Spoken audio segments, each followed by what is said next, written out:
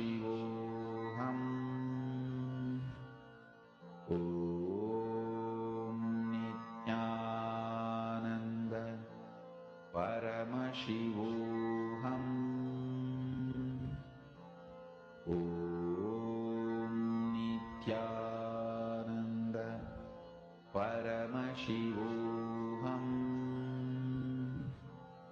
Om Nithyananda Paramashivoham. Om Nithyananda Paramashivoham. Om Nithyananda Paramashivoham. Om Nithyananda Paramashivoham. Om Nithyananda Paramashivoham. Om Nithyananda Paramashivoham. Om Nithyananda Paramashivoham. Om Nithyananda Paramashivoham. Om Nithyananda Paramashivoham. Om Nithyananda Paramashivoham. Om Nithyananda Paramashivoham. I request all of you to share how many of you have manifested. How many of you have started manifesting this power? Now we all are actually entering into the most important part of our day. All of us are now going to be entering into the death meditation process. And for this, from now till the darshan gets over, I request everyone to not get distracted for the next few hours. Please make sure you are not getting distracted into anything else, because this process we are going to be entering into is too important a process. Now itself you can tell all the people around you to not disturb you for the next few hours. We will be giving you a break in between. Just before we enter into the process, we will be giving you a break. Right now, first, we are going to be learning about what death is. This is some very important cognitions, and it's too important for all of us to understand and cognize it. So we request all of you to intensely listen. All the viewers watching us on YouTube, we will now be ending the live stream. You all can join us via paramashivoham.org for experiencing this exclusive death process. So we will now be ending all the live stream. We thank all the viewers, everyone, for joining with us. If any of you want to experience the death process and you also want to benefit from this, please feel free to join us via paramashivoham.org to the program, to the two-way video conferencing, where all of you can experience the death process and the initiation as well. Wonderful. Now, to all the participants that are here, we will now be understanding about what is death. The participants, please acknowledge that you're going to be here sitting intensely and listening. I request everyone to please acknowledge all the participants that are here with us. If you want your family, friends, anyone else also to be a part of this, please invite them right away. You can send them the join link. Immediately let them join and be a part of this process, because from now the preparation is too important.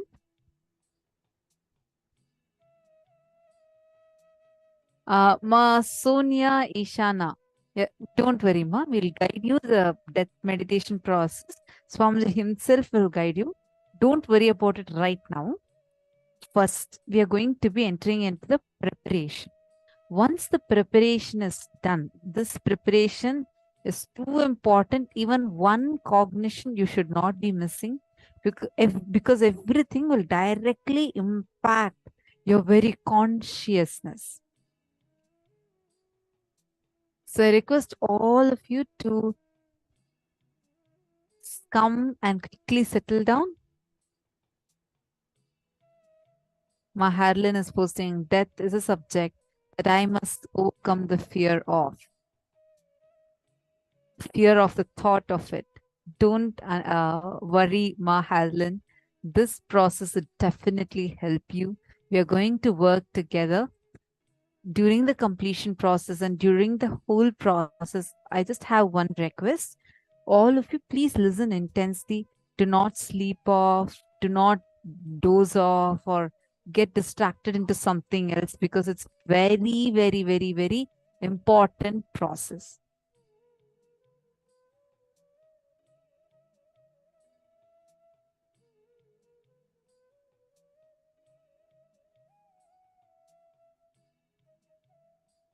Okay, so now, oh, here, okay, Mastonia, sorry.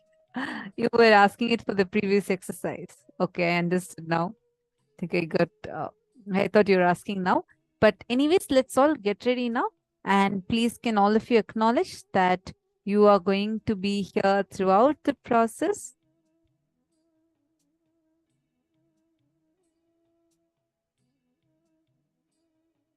I request all the participants to post yes in the chat. And Ma Sarika Chani, Ma Priyatma Nanda, Ma Shamla Pillai, can I request all of you to please come on camera? Ma Nisha Ben Patel, Deepika Praveen, who all are here for the very first time?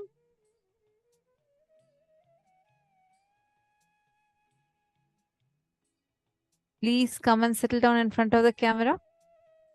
Anyone here for the very first time? See, don't worry. I know the word death itself frightens us from the core. The moment we hear that word, like at least I used to be like, I can never hear that word. But don't worry. Right now, even that, the most terrorizing part of our life, you are going to get the power to overcome the fear of it. Swamiji himself is going to be walking us through this conscious death process. So let's now enter into first understanding what is death.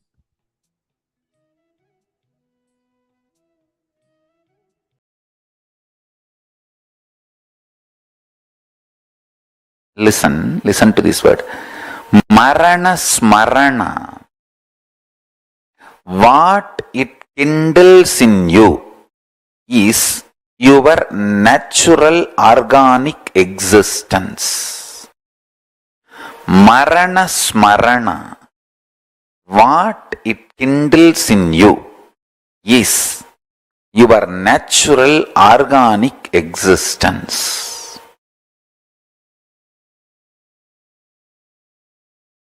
If you complete with the Marana Smarana's powerlessness, you will feel so much of powerfulness about your past. The concepts, cognitions, ideas you carry about death will naturally, intensely reflect on your past. Listen carefully. Paramashiva beautifully reveals the Kala. Listen. Kala is time. That wheel gets the bump whenever you have undigestible, intolerable, negative possibility. For example, some people, they can tolerate anything in their life, even the poverty, but not sickness. Some people, they can tolerate anything in their life, even sickness, anything, but not poverty. Some people, they will tolerate anything, but they don't want to lose their husband or wife. Some people, they will tolerate anything, they just don't want to lose their son. Some people will tolerate anything, but they can't handle the prison or even the fear of jail.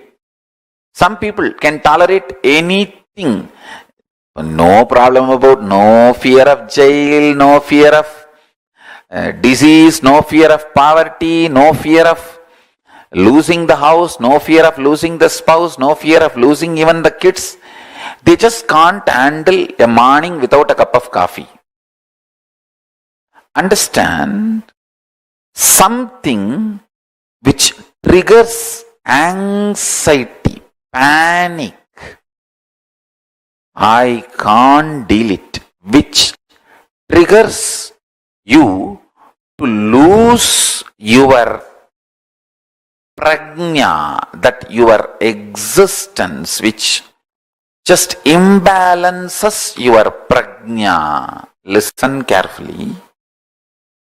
That is what is the bump for the Kala Chakra to roll smoothly. Marana Smarana will point out what is it that makes you lose your prajna, your existence. Listen carefully. There are some people who are ready to lose anything, but not the house they are living. There are some people who are ready to lose everything, but not any parts of the body in accident. There are some people who are ready to lose anything, but afraid of getting imprisoned, jailed. There are some people who are ready to lose, they have no fear of jail, poverty, health, but they can't even think of losing the spouse. So like this, each one has some trigger point which makes you fall out of your prajna, balance of your prajna.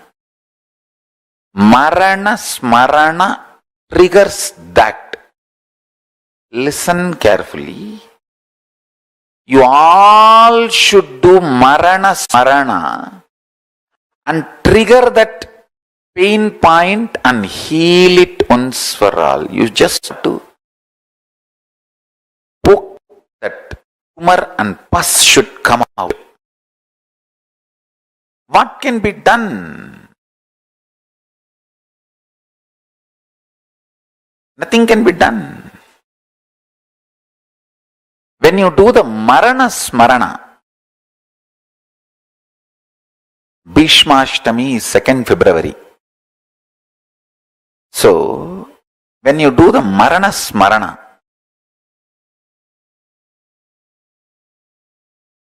first thing, nothing wrong will happen to you. All my disciples should know very clearly, Marana Smarana will make you more beautiful. And I really want you to know, Marana Smarana will make your liver very actively involved with the life. Your whole body will become beautiful. Your eyes will become bright. All kinds of fears will rise in you. Just sit in your bed and what can be done? Yes, this is, I don't know. These are all possibilities. And you need to know, all your fears are more like a drug addiction. The delusion coming down, not like a real fact. Listen to this. This is the boon I am giving for my disciples. Listen this. There is certain level of toxins in your body That level of toxins decides the panic attack and feeling terrorized. As long as the quantity of those toxins is left in your system, your life will have a very cheap, low quality. Anybody can frighten you. Anybody can make you shiver. Piss in the pants. Any other words you want, you can use. Understand. Mark this statement. Your enemy's sleeper cell inside your consciousness is your fears. By marana smarana, remembrance of death, consciously and facing all the fears, you will change altogether the quality of the metal out of which you are made. Listen, the ultimate alchemy, jnana rasavadam. Jnana rasavadam will happen. Please understand. The amount of fear you experience is only the amount of toxins. It has nothing to do with reality or facts.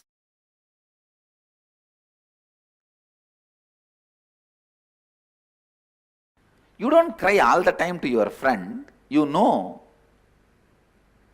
what kind of a face you should show to your friend. Show the same face to your own being.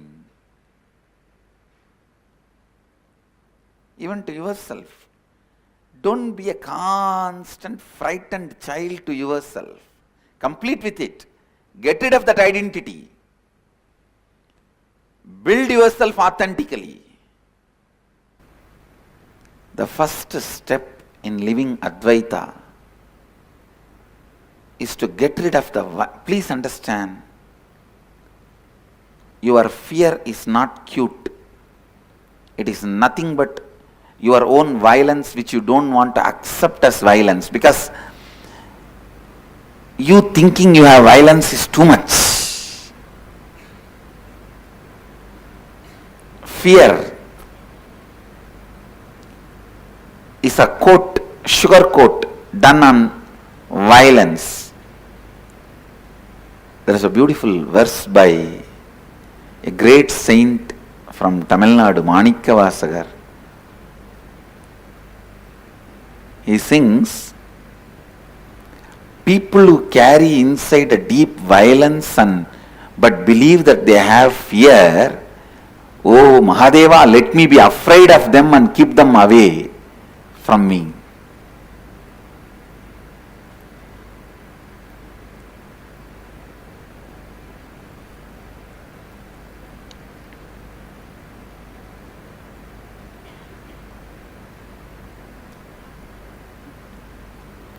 First, complete with that frightened child inside.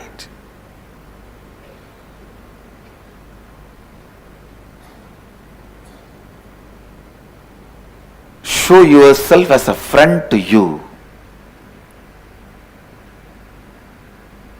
Let you seeing you bring tremendous confidence to you.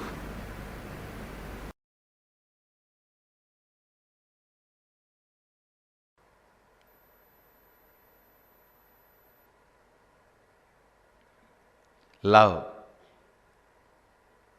exposes your blind spots to you.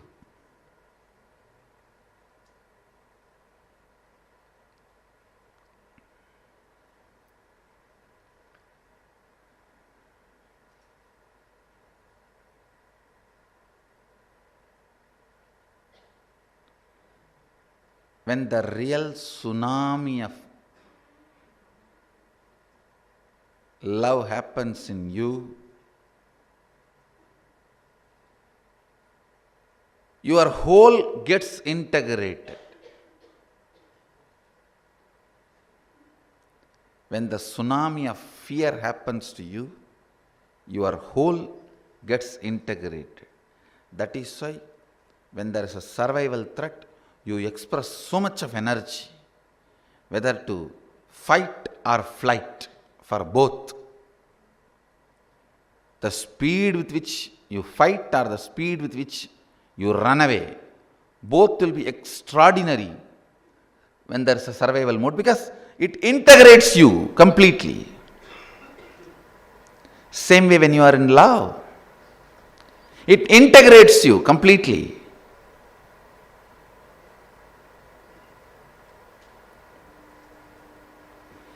Both the emotions, fear and greed, integrates you. If you use your love to integrate you and make your declaration reality, you are a bhakta, devotee, path of devotion you are traveling. If you use your fear, integrate you, and make your declarations into reality, you are using the path of renunciation.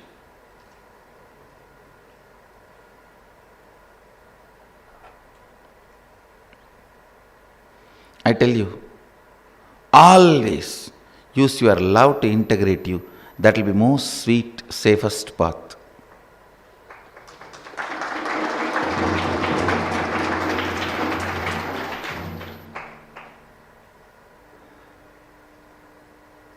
Declarations are sweet, declarations are tasty, declarations are powerful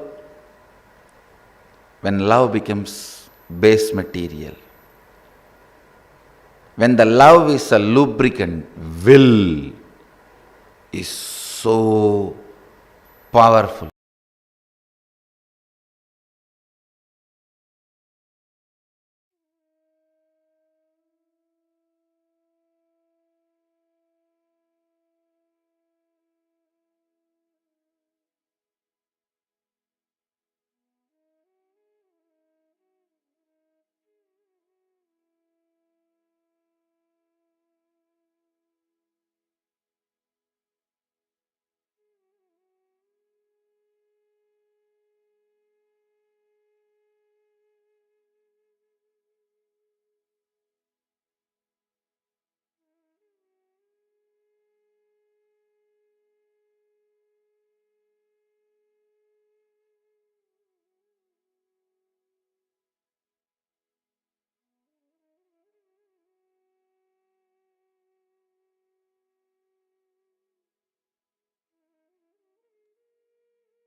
Smarana. How the Marana Smarana can help you in various levels. So beautifully, Swamiji had explained it to us step by step. We all understood what this Marana Smarana can bring in us. Swamiji explained to us very powerfully what death is and how to overcome this fear of death. Now we are going to work on this fear layer. All the participants that are here with us, listen intensely. I request all of you, please come on camera. I still see many of you who are not on camera. This is a very, very, very important step and requires every one of you to be in camera.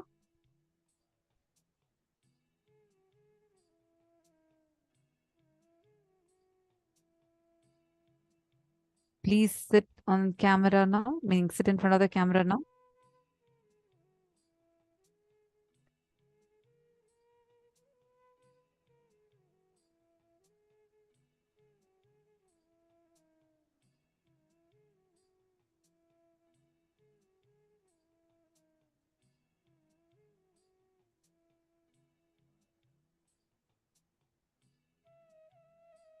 Harlin Gomez. It's okay. Now let's this fear pattern. That's exactly what we are going to be working on. Don't worry. about any of your fears, Swamiji is going to take us through step by step into working in that. So I request all of you to first settle down. Make sure you're seated in front of your camera.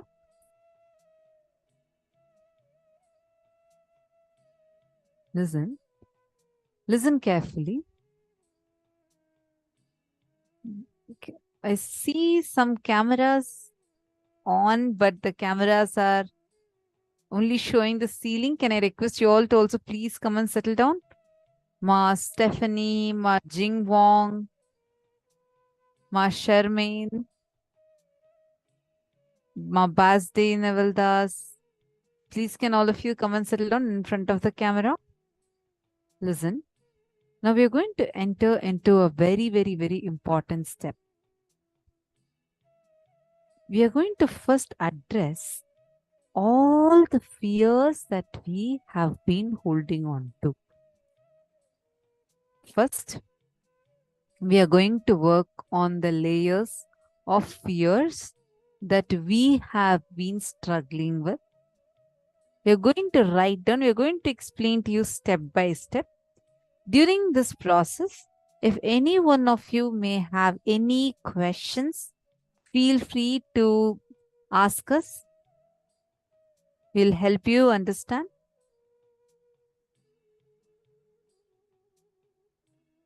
Ma Celia, Ma Jingwo, Ma Jadashaktikananda, can I request you all to please come on the camera and settle down? Ma Gayatri Balasubramaniam, I also see you working on something. I request you to listen just for this next few hours. I know you have attended the programs before, but just for the next few hours, let's intensely do this process, okay? And process is a very, very powerful one. Understand, you are going to live through your death, and definitely all of us can invest a few hours of our time sincerely for such an important process which is going to work directly in your very biomemory level. So we request everyone to settle down. Swamiji in this video revealed to all of us about how all the fear, the layers of fears that we carry, our core, the core of all this fear is the fear of death, dying.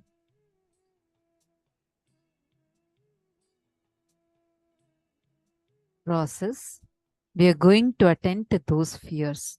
First, we are going to work on, see, we have different types of fears. First, we are going to be working on the fear of losing your identity. All right? The very first step we are going to be doing now is, you're going to take a few minutes, recollect the earliest memories of your life and write down the incidents and the conversations that you had about fear of losing your name, fear of losing your fame, fear of losing your identity. For example, when your mother shouted at you and said, "You are a bad boy." All the situations trace back to your earliest memory. Not just from the reason, however earliest you are able to remember. It might even be your teacher scolding you in front of all the kids in your class. Whatever had happened, the first earliest incidents that you remember where you had that, you were faced with the fear of losing your identity. Let's say that you were in your class and your teacher asked some question and you gave a wrong answer. Whole class laughed at you. Wherever you felt the fear of losing your identity, losing your name, losing your fame, recollect those situations, incidents, and write them down. You're going to sit and write them intensely. Please start the process. Every step in this is too important, so do it very, very sincerely. Once you're done with this step, please let us know in the chat that you're finished.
Now, recollect the earliest memories of your life. I request every one of you who have finished step 1 to please put done, step 1 done in the chat. If you have finished step 1, please put step 1 is done in the chat.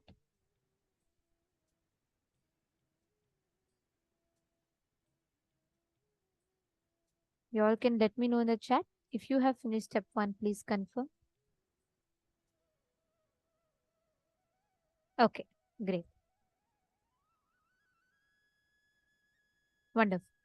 Now, in the second step, please pen down all the memories of your life, the incidents and conversations you had about fear of losing your physical health, fear of losing your mental health, or fear of accidents. For example, your friend tells you about how if a bus going in the hills, when if it just goes too much speed, it will just crash.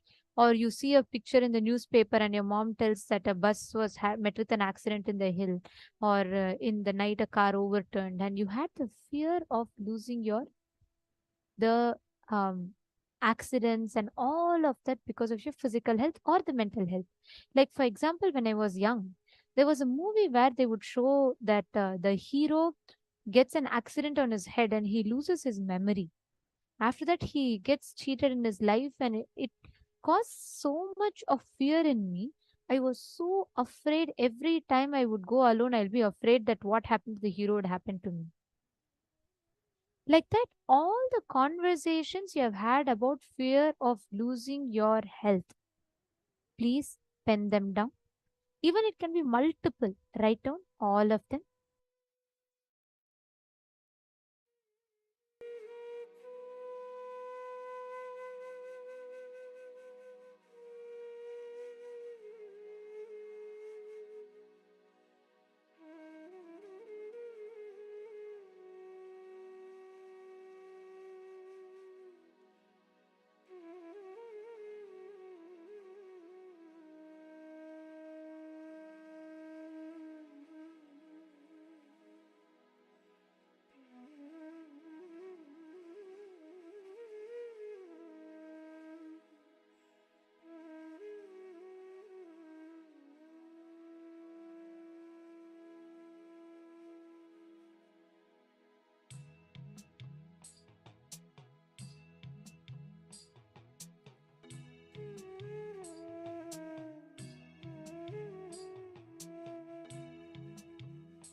the second step.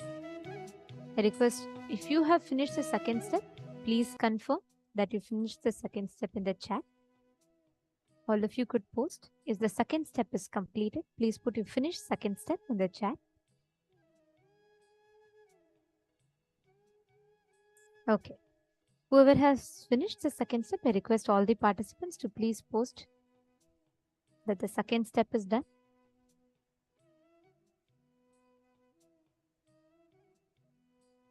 Now, let us all enter into the third step. Listen very carefully. All these conversations that you have about each of this sits inside of you as fear. So please completely open up. You're only going to write for yourself. So be very open with yourself and write down. Recollect the earliest memories of your life, all the incidents and conversations you had about the fear of losing your wealth and all your possessions. Maybe your mom would have told you that if we lose all the possessions, we'll be living on the street. You saw one of your friend struggling even to buy her meal. Or you saw someone poor suffering in the road, sleeping in the platform. All of these caused severe fear in you about losing your wealth. You had the fear that if we lose wealth, then we are gone, our life is doomed. All such incidents and conversations, please write down, pen down. Now, let us all enter into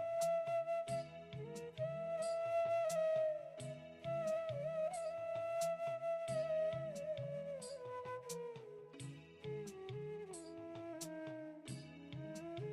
All these conversations that you have about each of this sits inside of you as fear. So please completely open up. You're only going to write for yourself. So be very open with yourself and write down.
How many of you have completed writing the third step? If you have finished, please put yes in the chat. Yes. Now, we are going to be entering into the fourth step. In the fourth step, I request all of you to pen down the earliest memories of your life, the incidents and the conversations you had about the fear of losing your loved ones or the love of your loved ones. Where someone would have told you, I don't like to be with you, I'm leaving you and going. Or you would have seen your parents go through a divorce, or your mother stopped talking to you because she was upset with you something for a few days. And all the incidents where you lost the love of your loved ones or the fear of losing the love of your loved ones. Please pen down.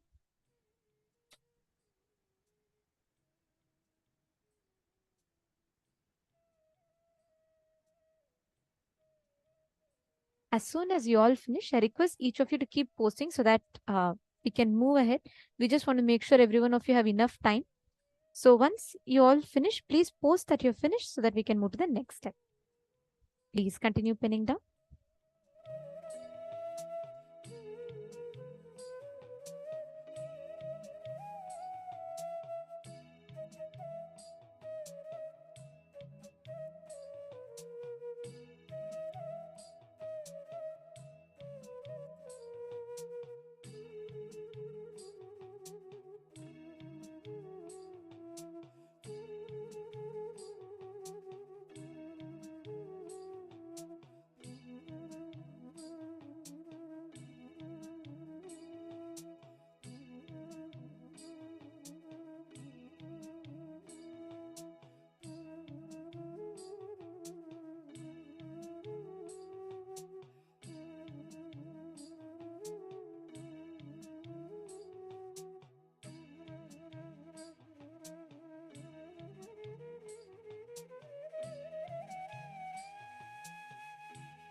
If you have finished the fourth step, you all can put in the chat. Please confirm in the chat if you were able to finish writing the fourth step. All right. Now we are going to go to the fifth and the last step. Please pen down all the earliest memories of your life and write down the incidents and conversations you had about the fear of unknown. For example, about ghosts, darkness, God, etc. Like, for example, your mom would have told, if you don't eat now, you're going to be taken, the ghost will come and take you away and go. Or they would have told you, don't go to this place, there is a ghost there. All such conversations you have had, please pen them down.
You all can settle down.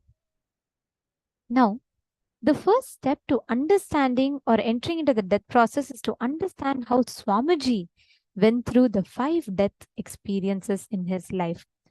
Because we just wrote about the physical pain, the mental, the fear of losing the health, fear of losing the love, fear of unknown, all of these 5 types. Now, we are going to be learning how each of these deaths Swamiji lived through it and how Swamiji experienced it. Let us now listen to that, and right after that, we all will be entering into the death process.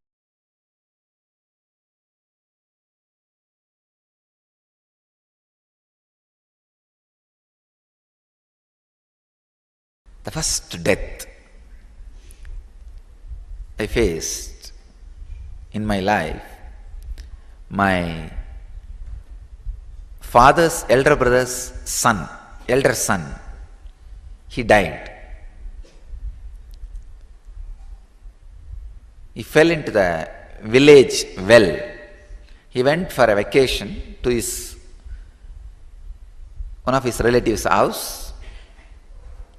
You all know in Indian villages, if the school holiday, immediately we'll pack and go to some aunt's house, uncle's house, 2-3 days run around there and come back. It's the only way of vacation. He went to a vacation nearby village. My family is a tight-knit family. They don't marry outside not even outside community, not even outside the family. They'll marry inside. If you pick up one person, he will have 10 way of relationship with other persons. So, this boy used to be dumb and deaf little. So, he can't speak fluently. He went for vacation and the villages will have a wall, the well without wall. So, this guy was running around and fell into that well and died, unfortunately. So when his body was brought, first time, it's reality for me, somebody whom you saw till few days before will not be there with you anymore. I can say in a way he was my first devotee. He used to have a great devotion for me. He is the one who will bring water, flowers, everything for my puja. He had a tremendous love and respect for me. Even though I am younger, to him, he will bring all the things necessary for my puja, help me in puja, assist me. Very religious person. And I used to give him a lot of attention. I am the only person who can play with him or who can entertain him. You see, in all other play, you need to talk, you need to interact, you need to be equal. But my play is sitting with the deities and playing, doing puja. There you don't need to talk much. And only I will be able to accommodate him in my play. Nobody can accommodate. So I used to have a tremendous love for me, and my first assistant, maybe I can say, and a great devotee. Suddenly, he is not there. Apart from my practical problems of who will assist me in my puja and all that, who will fetch me water, who will get me flowers, who will get me sandal paste, then with that only you can do puja. I was thinking, who will do all this work? Such a big shock. The basic understanding that death is inevitable got drilled in me. Actually, I can say, this awakened the sense that I have to be dependent only on me, only on my body and mind for anything I want to do. Society will not be a permanent help. That reality was completely experienced by me. I can say, surely it has awakened a very deep, next level strands of DNA in my body. So, independence. I can say, this was one strong shift in my body. My body has started becoming yogic body. See, my whole idea of depending on somebody was lost. I have to be completely dependent only on the 6 feet frame for anything I have to do. The second death was my grandmother's, my grandfather's elder brother's wife. She lived the ripe age of more than 103. And till the end, very healthy. The funny part in this is, please understand, the most funny part in this is, all these deaths I am describing happened like a process, one by one by one. Now if I look back, it was such a great preparation.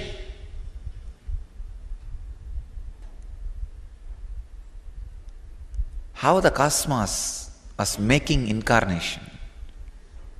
Actually, I myself enjoy that story. I am writing an autobiography. I do not know whether somebody else is enjoying or not, going to enjoy or not. I myself intensely enjoying. Oh God, what a play! What a leela happening. It's such powerful truth, such powerful incidents, played so beautifully, such a coordinated way. The next death, my grandmother's death, that has given me the lesson of society cannot be trusted, and it is not a structure as it is believed by you. Father is not a father, mother is not a mother, uncle is not uncle, aunt is not aunt.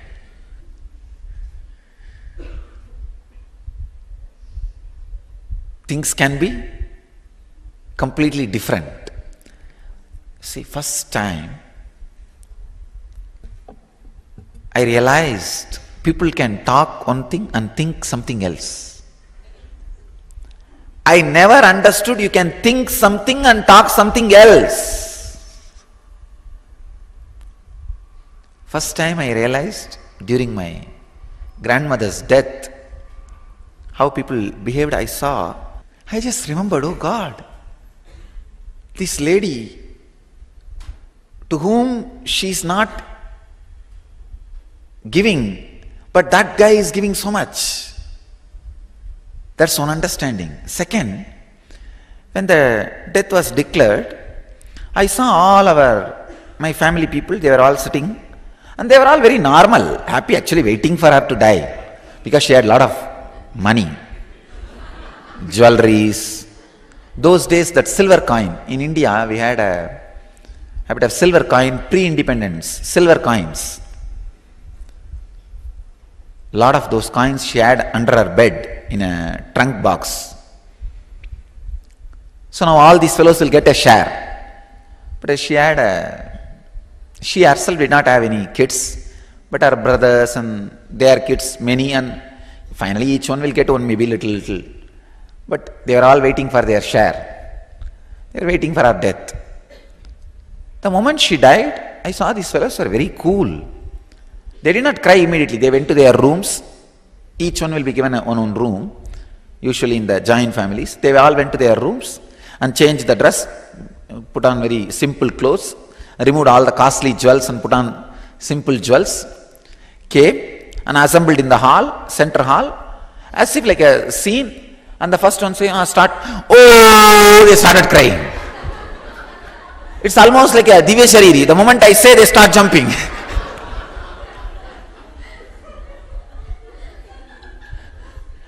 First time, my idea about society crumbled down. Because one of my uncle was forcing me. I cry. I said, no, I don't feel like crying. He said, no, everybody is coming, cry. I said, no, I won't. Then he slapped me. I just held his hand and said, if you touch me once more, I'll tell everybody what all you guys did in the room. Fighting for our jewels. Then my father intervened and said, you know, this fellow will really tell. Why are you playing with him? Why are you beating him at this moment? He will really sit outside and tell everybody before they come inside. Then they understood the danger. They put me in a room and locked me. They locked that room. I was inside that room. I can say, I cried for maybe half an hour or 1 hour. Then when I just fell, it was a big opening, a kind of a breaking. My whole being settled. My respect for society has disappeared.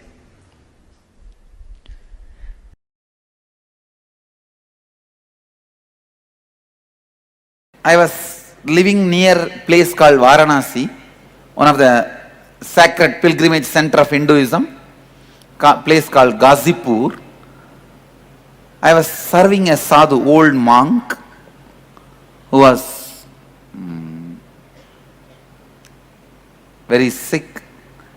It's a small town, a small hospital, a small ward, some 2-3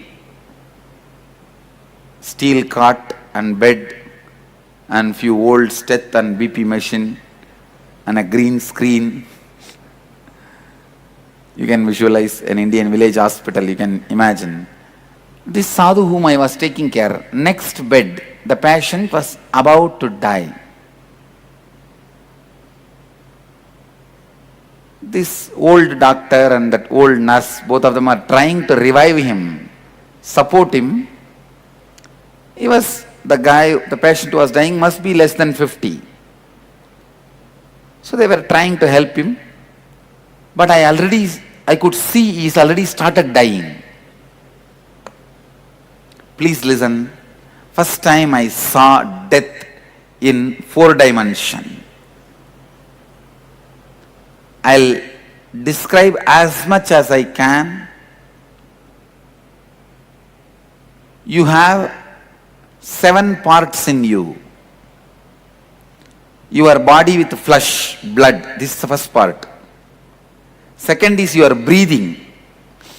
Your breathing, that's the second part. Third, you are thinking. Fourth, you are feeling. Fifth, the area you experience during deep sleep, from where you are experiencing feeling. Understand? First, this flesh, blood. Second, breathing, prana. Third, thinking, mind. Fourth, feeling, emotions. Fifth, the deep sleep state, which is called causal layer, from which all this feeling, thinking, everything happens. Sixth, the soul, your individual soul, consciousness. Seventh is the cosmic soul, Paramatma, Nirvana, enlightenment. All these 7 put together is you. Please listen. If the cosmic soul is an ocean, your private beach is individual soul. Clear? If cosmic soul is ocean, your private beach is individual soul. So you can't say individual soul does not belong to cosmic soul. Your private beach is also ocean. You can't say you are having ocean. It's your private beach. How many of you understand? So all these 7 put together is you. I could see this guy moving from one to another. First, in his body, the heavy pain chemicals are released. How many of you experienced scorpion bite in your life? Scorpion bite. Scorpion bite. Any?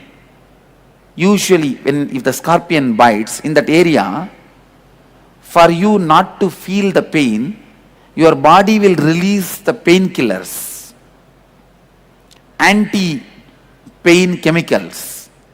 That will only make that whole area swell.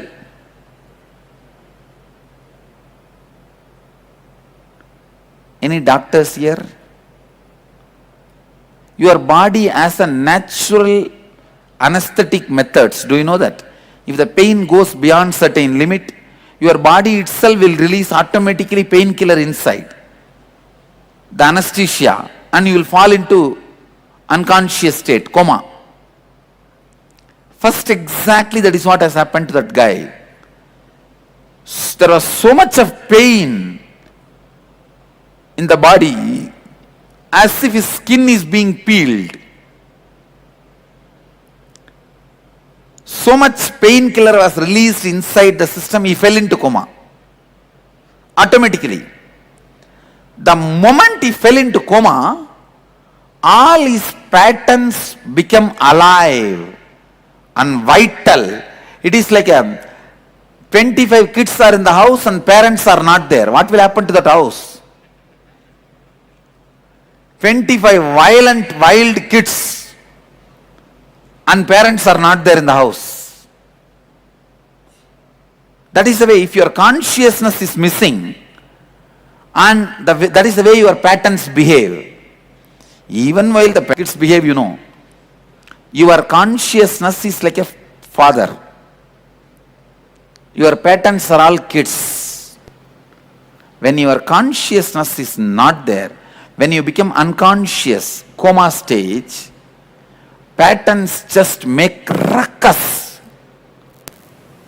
I could see his unconscious soul was kicked like a football. Imagine in this house, in this room, one football is there and 25 football players are there. If all of them kick at that ball, what happens? So all his desire patterns are kicking at him. The ball is flying from one corner to another corner. His soul, unconscious soul, which is in coma. All your patterns have a deep vengeance on your soul, your consciousness. Please listen. Please listen.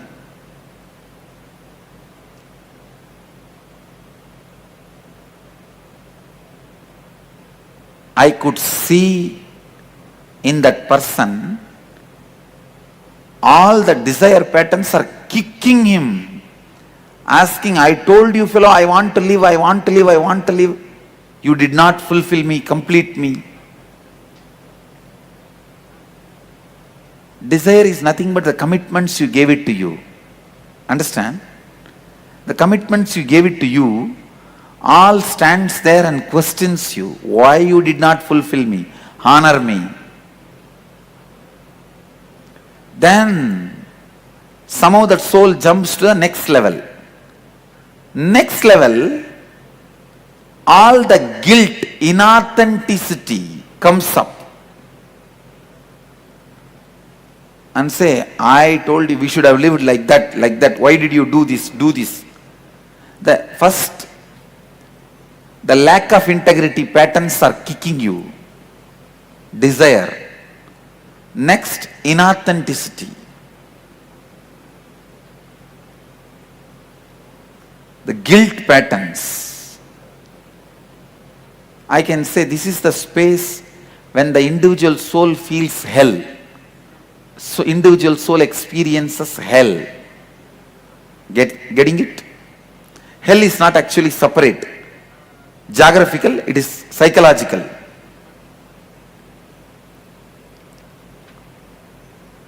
And then soul moves to next.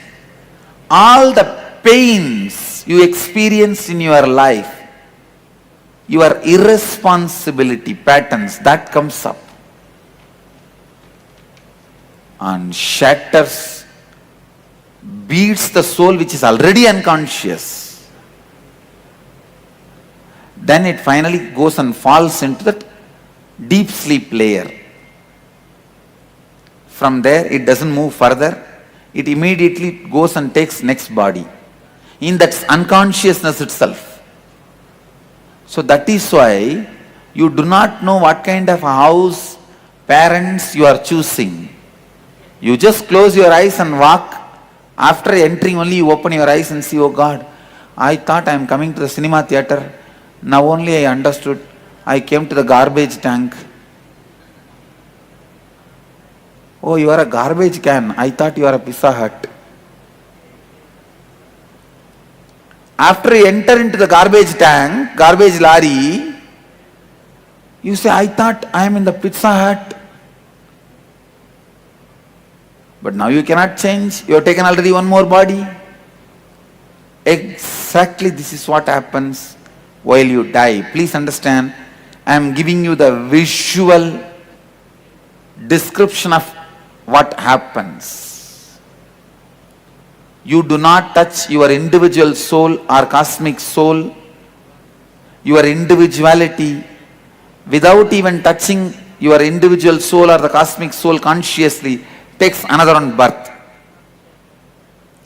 It is like you are dreaming, without even waking up, you fall asleep and again dream. Again fall asleep, again dream. You never come to waking state. How many of you understand? That's the way body is assumed. This is the third death I saw in my life.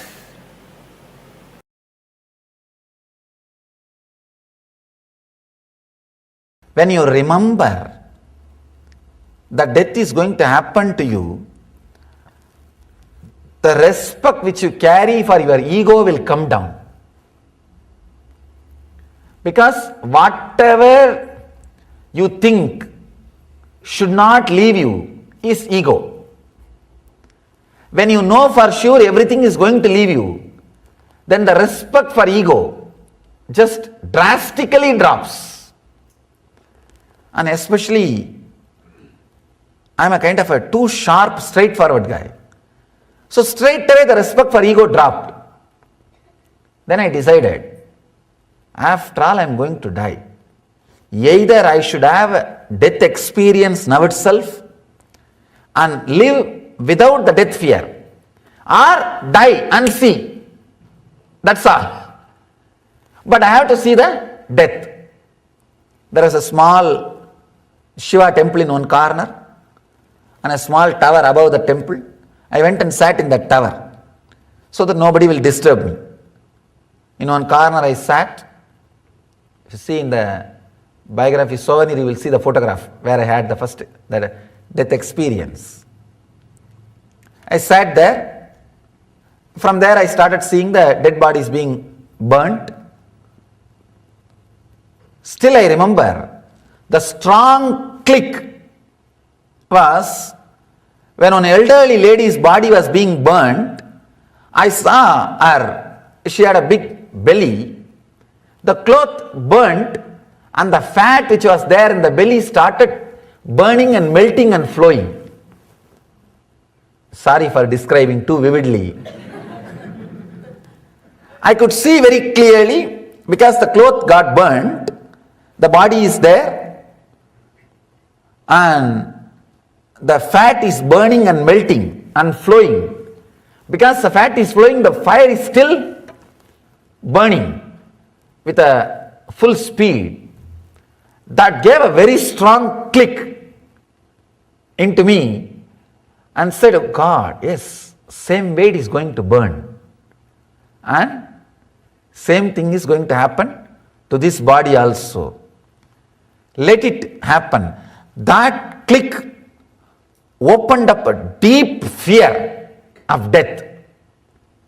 And that fear, when it spread all over the body, when I faced it consciously, I could see very clearly that fear spreading all over the body. When the fear met my awareness, hit my awareness, that became death experience. Understand? Whenever your fear is suppressed, it stays inside you as a suppressed fear. Whenever it comes out and you are not consciously facing it, it becomes a fear stroke and shakes your whole nervous system and breaks it down.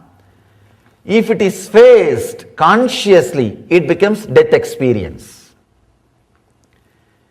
The fear, death fear, if you just escape, run away, when that fear happens, it becomes death. When you face it consciously, it becomes death experience. Death fear plus subconscious is suppression. Death fear plus unconscious is nervous breakdown. Death fear plus conscious is death experience. Understand? I have given a clear explanation, clear equation. Death fear plus subconscious is suppression, perversion. Death fear plus unconscious means you don't suppress, but neither you face, you just get shaken, frightened. Fear stroke, nervous breakdown. Death fear, conscious awareness is death experience. I was able to see very clearly the fear which rose when I faced it consciously with awareness became death experience. Means I saw clearly the body is dead. It's not moving. 2.5 days, no food, no water, no thought, no question, no doubt, body was there. Only after the experience I realized 2.5 days passed. It was there. I could see with closed eyes, the body is dead and there is no movement. Suddenly, after 2.5 days, the click happened. God, body is dead, but I exist still. I am there. That clarity, that click, when it clicked, it became such an intense ecstasy. The fear of death left once for all. And it has become such a deep ecstasy, such a joy, such bliss. And slowly opened the eyes. I was able to move the body. First thing I felt was such a deep ecstasy and gratitude. I went down to the Ganga. It was just a few feet. Sprinkled little Ganga water, took the Ganga water in Kamandalu, little ash from the pyre, straight went to Vishwanatha and put that ash and did the puja. That was the first thing. It was such a deep gratitude. I saw Vishwanatha was alive. Understand? Because I died, Vishwanatha became alive. Till the day before, because I was alive, Vishwanatha was always dead stone. Because I was alive, Vishwanatha was just dead stone. Because I died, Vishwanatha is the Shiva in Varanasi. Fifth death is in Bangalore. See, after my own death experience, I came to Central India. In the Central India, I realized my incarnationhood. In 2000, then 2001, I came and settled down in Tamil Nadu. And 2002, I came to Karnataka. 3, I started this Sangha organization. In 2002 end, or I can say 2003 beginning, I think. In Bangalore, I was attending a patient, one of our devotee. To heal, I went to hospital. In the hospital, the next bed patient was dying. That time I watched the patient was dying without any pain, like a knife in the butter. He was very smoothly leaving the body and disappeared into the ocean, enlightened. I was shocked when I investigated. I did not see any special reason why this guy became enlightened, because he was not a meditator, he was not a religious guy, no guru. I was wondering how come he became enlightened. When I contemplated, I realized he was dying in the presence of an incarnation. So naturally, my presence has contributed for his peaceful passing away. Then I meditated, how can I give this help to people? If there is any way I can help people to have this peaceful death, an enlightenment while you leave the body, that will be the greatest service. For my contemplation and meditation, the answer I received is the program you are going to do for next 3 days. The process of death, going through all your patterns and experiencing the ultimate restful awareness, ultimate peace inside you, the best preparation for your death. We are not quickening the process of death, but we are preparing for the process.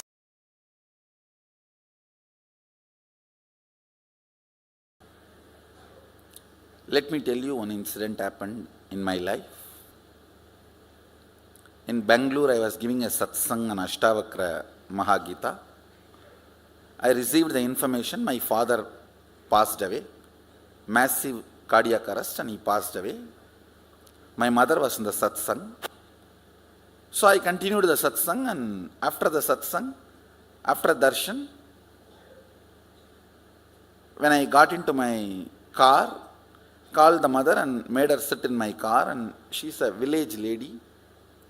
First time in her life, she is leaving my father alone and coming and staying somewhere outside in her 27 years of marriage. And he passed away. I don't know how many of you will believe. I lived there with them 17 years. I never saw them even once arguing with each other. I'm sure they would have had difference of opinion, arguments, because they are human beings. Even Mahadeva and Sati had argument. What about, come on, even he had marital problems. So, no, I'm not saying they would not have had, but at least they managed such a way that never in front of us, never in front of kids, I've seen them raising their voice or arguing. Very happily they lived. So she's sitting next to me, and I'll tell you exactly just few words I told her. First word I said, Ma, I think father is not feeling well, he is in serious condition. She just looked into my eyes. Next statement I said, I think he is dead. She looked into my eyes. Third statement I said, please understand, I'm talking to my mother inside the car where nobody is there. It's a complete private conversation. I told her, you know, I can bring him back. Do you want? That's all I asked. You know, I can bring him back. Do you want? The statement she made, I tell you with all my integrity, Swamiji, that is between you and his soul. I will not interfere. That is between. Just now she received the news, and she knows I can bring him back. She's a village lady. She did not have time to think and answer, spontaneous, straight answer. I know how dependent she is on him. She said, in Tamil, she said, Swami, அது நீங்களும் அவரும் முடிவு பண்ணணும், நான் தலையிடக்கூடாது சாமி. I just hugged her and said, that's why I chose you as my mother. There are many moments you are proud of me, now I am proud of you, I told her. There are many moments you are proud of me, having son like whatever. I said, now I am proud of you. I told her in Tamil. பல நேரத்தில் நீ பெருமைப்பட்டிருப்ப, இப்போ எனக்கு பெருமையா இருக்குமா?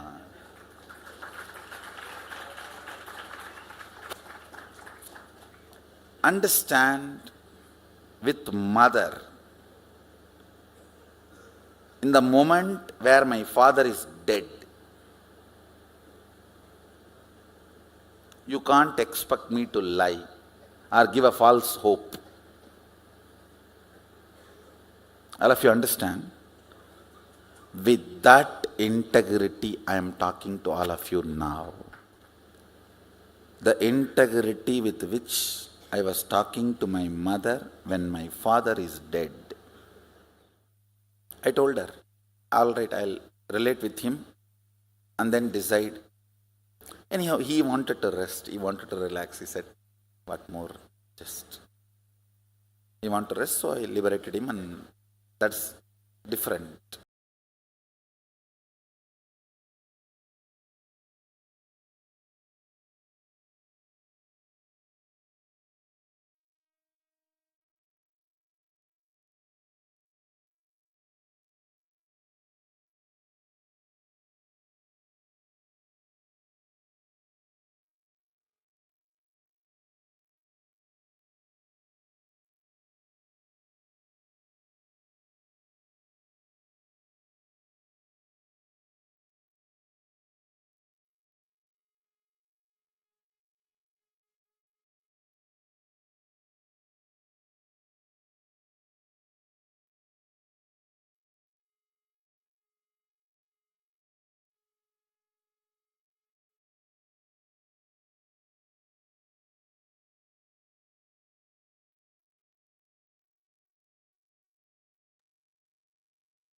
Now, Swamiji revealed very beautifully about the 5 types of death, which we all did the exercise also about before, right? All of you did these exercise. Now we are going to be entering into the process. Can I request every one of you to sit up? Please sit up straight. We are now going to be entering into the death process.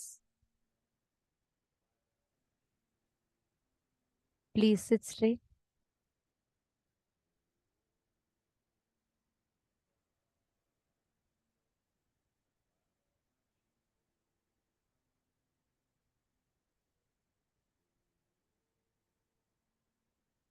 Now, we are going to be what Swamiji revealed to all of us now. Swamiji revealed to us about how the 5 types of death, whether the physical, losing the physical health, losing the name and fame, losing wealth, losing love of your loved ones, and the fear of unknown. All of them ultimately boils down to the fear of death. At the very core, we are now going to be preparing ourselves to enter into the death process by understanding, identifying, seeing the concepts that we carry about death. Particular process is going to be very, very, very deep. Request all the participants that are here with us, do this process sincerely. Do this process, whatever is coming, whatever emotions are coming, just let it come. Whatever is coming out of you, Just let it out. Don't hold back anything. This is a very, very, very powerful process, powerful step that we are now going to be entering into. Now, all of you are going to be writing down the earliest concepts about death. All your childhood memories and beliefs you received about death in your life. You may have received these ideas from your parents, teachers, relatives, church, temple. For example, death is inauspicious. Death is punishment from God. Death is losing your loved ones. All that you knew or heard about death, please pen them down.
Now, write down the experience about the first death you directly faced or attended in your life.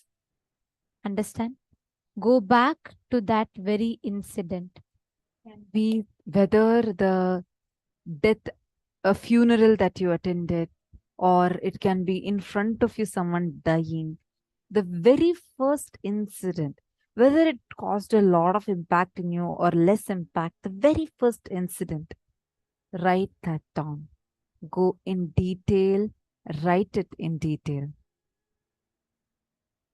In elaborate detail, all that you experienced, the pain, the emotions you went through, the first ever death. It can even be death of your puppy. It can even be death of a pet animal. All the death that you faced, pen them down.